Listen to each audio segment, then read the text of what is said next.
If you are looking at multi-tools in 2024, you're probably a bit overwhelmed with all of the options. Now, I can't speak to your specific context of what type of multi-tool you're looking for. What I can do, though, is tell you what 10 multi-tools I would happily repurchase because they have either met or exceeded my expectations. And they are also tools I think represent the companies that make them to the best of their ability. So that's what we're going to do today. We're going to talk about 10 tools that I would certainly consider and would happily buy again. I would have bet good money that none of you had the Havalon Evolve on your multi-tool bingo card for this video. Just guaranteed.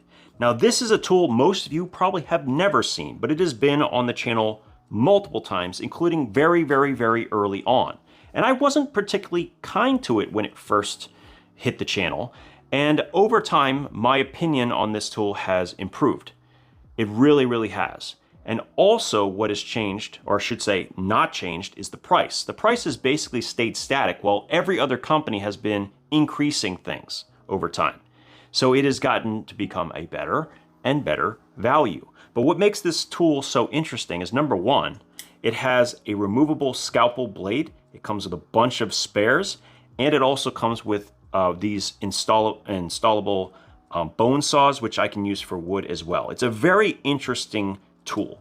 It is also going to be bigger and a bit more robust than the Leatherman scale tool, but very, very, very similar in design. You could even call it, well, I mean, I wouldn't call it a clone because in many ways it does it better, but yeah, it's kind of similar to that. It also has a pull cutter on the other side, which is great for strapping, a carabiner over here, and the best thing, the thing I like the best about this tool is the full 1/4-inch bit driver. This will not only use double-sided bits like this one and the Weeha double-sided bits, it will also use Leatherman bits and standard 1/4-inch as well. So all of that versatility in a small package that's just around that 7.5 ounce range, yeah, this one is definitely something I keep in my collection. Of all the 10, it's the one that sneaks in. And honestly, it's really fun to see how my opinion over time has evolved on this multi-tool, but it's certainly worth a pickup. If you can think about a context in which this makes sense for you, you probably will enjoy it. And I love the fact that it doesn't use proprietary bits. Havalon Evolve is number one. Now, if there is an award for the most improved company that makes multi-tools, it's probably Roxon. They started out making what we'd expect to be kind of low budget, interesting, but rather low quality tools. And every single implement that they have made since has gotten better and better and better and better. And I think finally they've kind of found the sweet spot for a lot of different reasons. This is an updated version of a tool that was already pretty decent, but now is superior to the other version because it has new tool set and also much more improved materials. So most of the steel in this outside of the handle frame is in German 4116 stainless.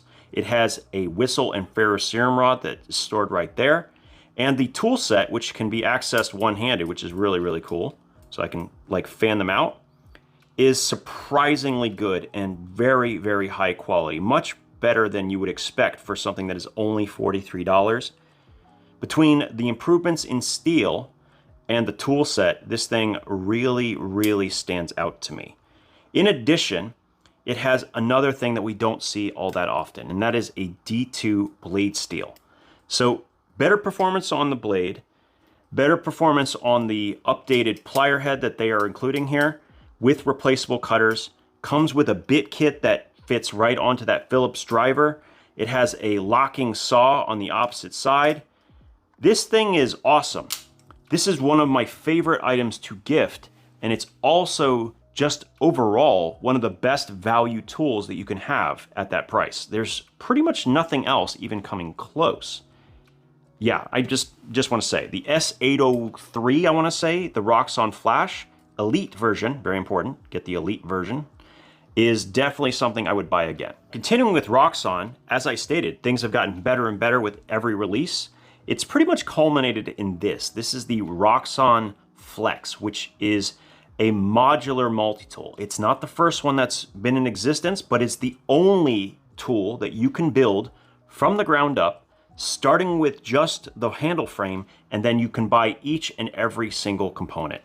And they are just fantastic, really, really well designed, and it's very, very easy to take out and reinstall the implements when you need to.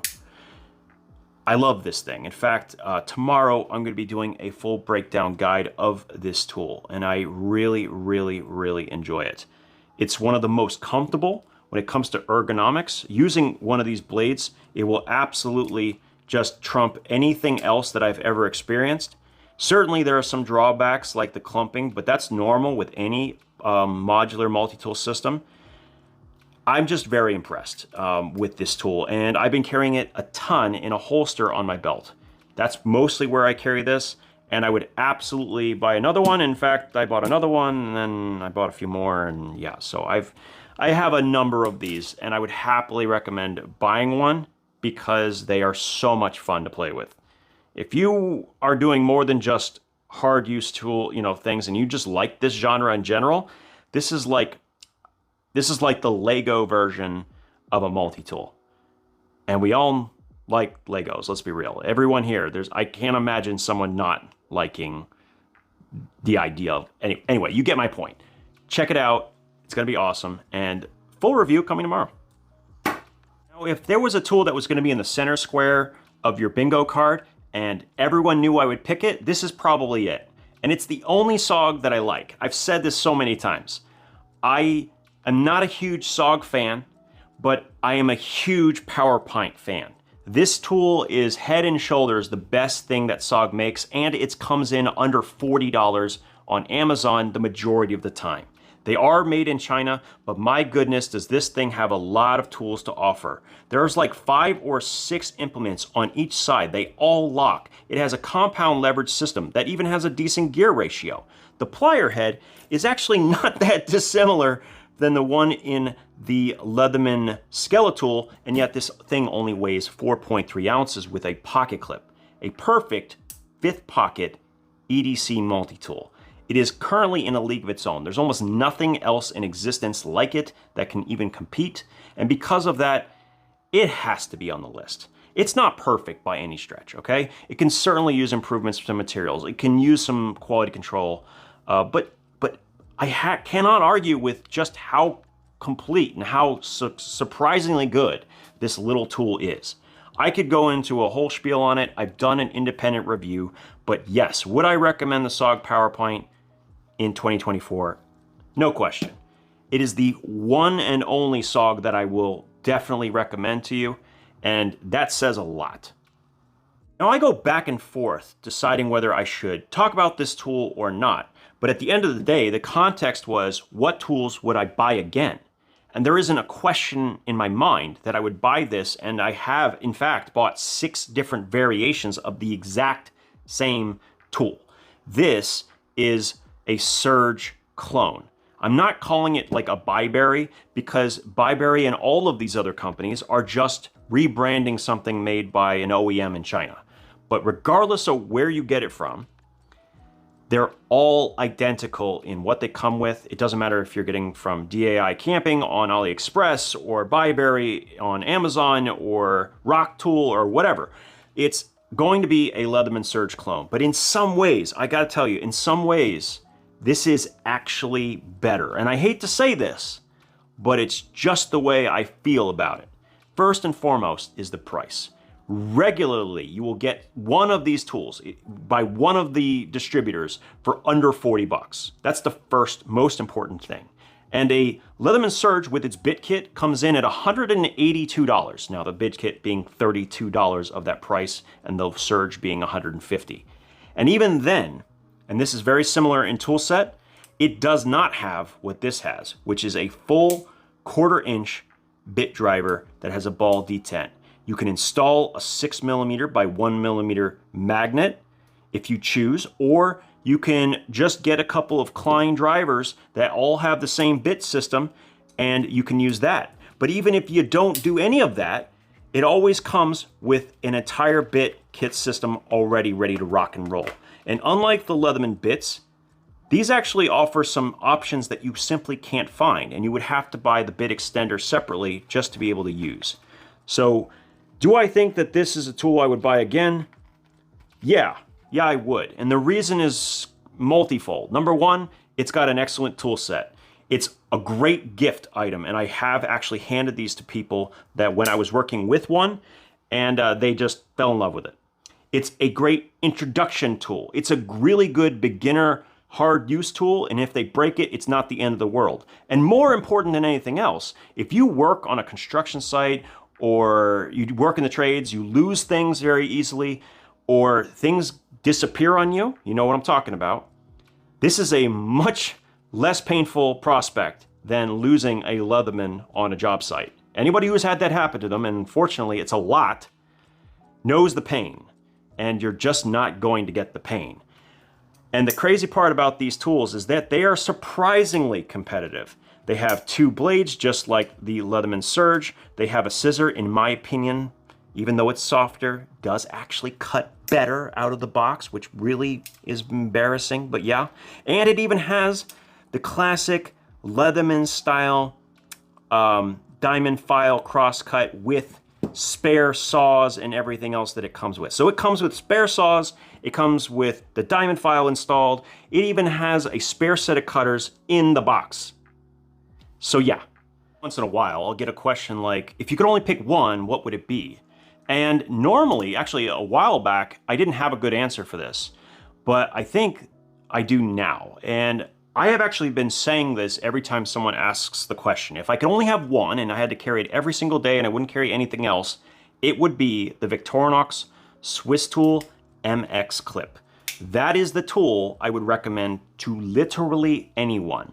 If you wanted one tool, that's it for the rest of your life, this is damn close to almost ideal for me. Not gonna be true for everyone, but for me personally, this is it. I love this thing. It is exactly like the Swisstool Spirit X. The only difference is that we have a pocket clip that is included along with a one-handable blade. Now, the blade's not perfect. I would have loved for them to put a thumb stud instead of this weird thing that gets in the way when you sharpen it, but it's still fantastic. Also, it's worth noting there are two drawbacks to this tool, and both of them I'm willing to live with. The first one is that when I first got these, the deployment was so difficult, especially with things like the Phillips driver. If you have soft nails, my nails are not that thick. I had trouble deploying the implements. It's like 3 to 4 times stronger than a normal Swiss Army knife. And so I noticed the difference, and I was able to actually grind down the tang slightly on some of these tools, and that made it a lot better for me. That's the first part. If that doesn't bother you, you got nice, strong, thick nails, then you're not gonna have that issue. The other issue is just true for every single Swiss tool that is in existence, and maybe you can see it, I don't know if you can. There you go. Over time, and I've carried this a lot, the plier head starts to loosen. Now, they have been like a lifetime warranty on these things. I just don't wanna have to be sending it in all the time to get the plier head fixed. And frankly, I use the plier most of the time, so I don't really notice it. But when it comes to cutting wire, that play will come and, you know, it'll have an issue. It'll create an issue. Other than that, this is definitely the tool that I would say is the one and done. I really do. I believe that. I believe that. None of these are perfect. None of these tools are perfect. None of the tools I'm gonna continue to show you are perfect. But if we're thinking tool set, size, weight, comfort, quality control, this is it. The Victorinox MX Clip. This is the one tool I would recommend, and I would happily buy it again if I needed to. Now, just like with the Havalon Evolve, my opinion of certain tools has changed over time. And one tool that I used to not like, but now I really love, is the Gerber Centerdrive. Now, this is for a few reasons. Number one, the custom versions, and this is the Father's Day edition, have a much nicer tool set than the standard Centerdrive, in my opinion. So instead of the additional serrated blade, we have a scissor that actually cuts pretty well, just doesn't have a lot of leverage, and it doesn't come with that partially serrated blade like the Centerdrive Plus. Also, something I really, really like. Once I realized what the issues of the tool are, right? Once I know the two major problems that go along with the Centerdrive, it just became a much, much better tool. Now, the two issues you need to be aware of. Number one, and you can see I've already done this, these are not your standard run-of-the-mill cutters that you will get from just about anywhere, okay? These are speed steel cutters. Speed steel cutters, they are made in America, and they will outlast this tool. Absolutely 100% chance that this plier head will break before I could ever damage these cutters. That's how tough they are. The ones that you get with the Gerber Centerdrive, which is a pretty cool tool, are god-awful. People have been telling Gerber for almost a decade that their trash carbide cutters need to be replaced, and they just ignore everyone. So just keep in mind that you have to compensate with an additional $20 price tag in order to make this tool function as good as mine does. So I will put a link to the listing on Amazon, their direct website, and also the one on Little Machine Shop as well, so that you can find these and exactly the right version of it, because not all of them will actually fit, so you can close it in the frame. And you're going to want to keep that in mind when you talk about the price of the Centerdrive. And just speaking of the price, I just bought 2 of these, like regular black ones, like the original, for like $70 on eBay, brand new. So you can get these tools really cheap, and they're one of only 2 or 3 or 4 USA made tools that are actually genuinely USA made. And being able to get one that cheap is so, so incredible. And it's a fantastic tool. It has 3 implements that are one-handable and all outside accessible: the bit driver, the plier head, and the blade. And realistically, that's like 80% of what I use a multi-tool for, like really. So the fact that you have those so quick access kind of counteracts any inconvenience of opening up the tool, flipping it out, closing it, sliding all of that. Now, there's one other issue that I'm going to point out, because I need to do this every time I talk about the Centerdrive. The cutters was one. The second issue, and this was something I found out by accident, you will be unable to put appropriate pressure on any thin material if you just squeeze the handle as is. You can squeeze and squeeze and squeeze. You could be the strongest man ever. Okay, maybe they would crush it, but you could be really, really strong and you're still not going to go anywhere. And the reason is that the bit holder itself touches the opposite arm. And if you notice, even just doing it like this, you can see how much further I can press that handle. So in order to apply the proper amount of force to thin materials, if you're trying to grab something like sheet metal, you need to be able to flip this out. Once you know that, it gets way, way better. And it's not even something that happens all the time. But if you do have to do it and you know that trick, then the Centerdrive will work far better and you're not going to get as frustrated. So yeah, the Gerber Centerdrive, and it usually comes with this awesome USA made leather sheath with a bit kit. It's just fantastic. It's a great tool and I can certainly recommend it. In fact, not only did I buy the ones on eBay, so I definitely would buy another one, I just bought a custom red and black one for an upcoming project that's going to be really fun. So yeah, the Centerdrive is certainly worth it. Now the last Gerber tool that we'll talk about, I'm going to put a couple of stipulations on, because on one hand, it's one of the coolest tool sets I've ever seen on any multi-tool. It has something unique that no other multi-tool has. That's in production, I should say. And because of that, it definitely deserves to be on this list. I would absolutely replace it. But these tools, being made in Taiwan, they have either really good quality control, for I've heard from some people, and then sometimes they are not great out of the box.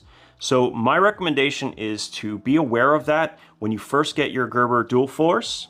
Make sure that you are checking it, you're trying it out, and if it does fail, go send it back into Gerber, because they have a lifetime Gerber guarantee. All right, and if it's a manufacturer's defect, they will take care of it. Now, before you ask, this is not a standard dual force. I have modified it into a much more precise tip using a work sharp Ken Onion blade grinder, and I like it far better now. It is very, very, very useful. The cutters are predictably pretty poor because of the location. They don't cut things as cleanly as I would like. But the tool set, yeah, the tool set's great. It has a one-handable blade. It has a crosscut file. It's not the greatest file in the world because it's not even using the whole dimension. It has a chisel on the end. We have a saw. Now this one I've also modified, so just keep in mind that this tool I've changed quite a bit. So this is designed for cutting drywall and other things. And then it also has, of course, this center drive. And the only thing I've done here is just improve the ergonomics. I love this tool. I like modifying this tool. I like the general gist of it. If they hadn't used plastic for these bit holders in the back, which seem to fail over time, I probably would, would rate this way higher in my total list. But otherwise, it's still pretty decent. Maybe I can even 3D print something that will make those better. I don't know. We'll try and play around with it. But overall, this is definitely a tool from Gerber that I would buy again. So I'm putting that in my top 10 tools I would buy in 2024. Now, it might be shocking that I got through 8 different tools, none of which are Leatherman. Now we're going to talk about 2 that are from Leatherman. And if you have been watching the channel, you might have a pretty good idea of which ones I'm going to talk about. But take a brief moment and put some guesses in of what 2 Leatherman tools that I'm actually going to show you. All right, you got your choices? Number 1 is going to be what I recommended to be the number 1 choice for Leatherman tools in 2024. It's not flashy, it's not in MagnaCut, it's the Leatherman Bond. At $60, and as a true spiritual successor to the original pocket survival tool, this represents Leatherman in such a positive way. It is a tool that anyone can afford. It has their incredible 25-year warranty. In fact, 40-year if you join their loyalty program. It has excellent lockup. I did an entire video talking about all the different improvements. And even over time, and in 2024 it changed, they also updated the blade profile to be able to always stay in the frame no matter what. Something that the original pocket survival tool actually didn't have a detent for. So overall, I would absolutely buy the Bond again. In fact, I bought 3. One is this one, which is gonna be an example of the current version. One that I used to have when I first got it, which has the older blade, which is not as good. And then I bought a 3rd one specifically because I'm going to mod it and hybrid it with the next tool on our list. And that tool is going to be the Leatherman Curl. Now you might have thought to yourself, oh, he's definitely gonna talk about the Arc. I mean, this guy's got all the money in the world. He's gonna talk about that $230 tool and everyone's talking. Okay, no. This is a bit of a novelty. Let's be real. It's a bit of a novelty. I like the tool set, don't get me wrong. Do I recommend this to literally any human being on the planet? Hell no. Absolutely not. You should not be spending $230 on a multi-tool. Are you out of your minds? No, absolutely not.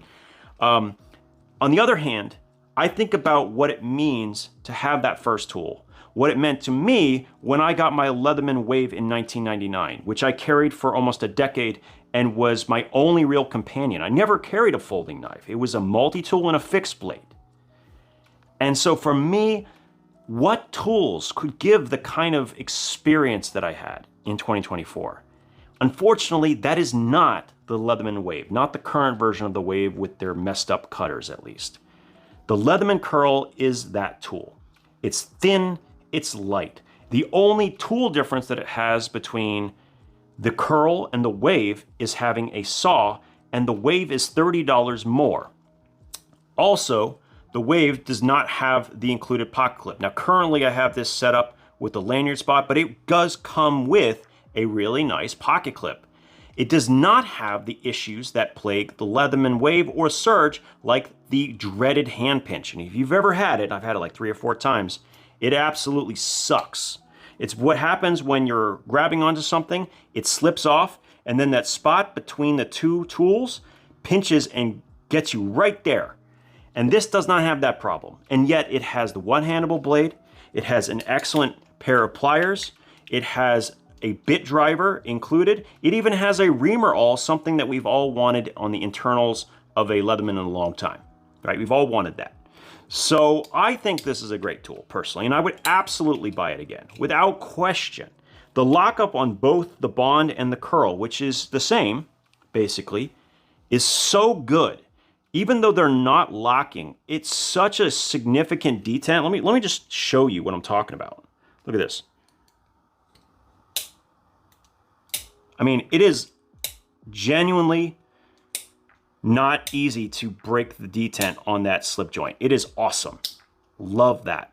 Now, this does have the Leatherman bit system. I'm not a huge fan of it right now, but I'll forgive it because it's very, very, very compact.